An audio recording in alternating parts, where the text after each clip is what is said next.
Hi everyone, my name is Juliana Cardillo. I'm located in South Jersey. Currently, I'm completing my internship at my worksite placement. I work at a community hospital in South Jersey.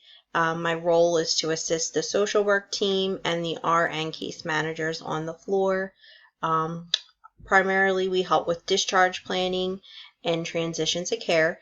I'm very excited to learn about trauma and the different effects it has on individuals. I think studying trauma is going to be really important because when I do graduate, I'm hoping to get my LCSW, and that will definitely help me understand trauma with working in that type of setting. But I do believe that working with any type of population is important to understand trauma and how it affects people individually.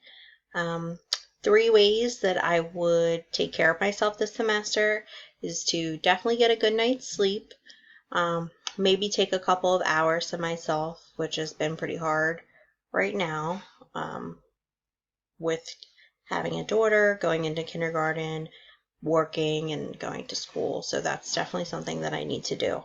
Um, Maybe just doing something like getting my nails done or having a date night with my husband would definitely be something um, that maybe I can do for self care.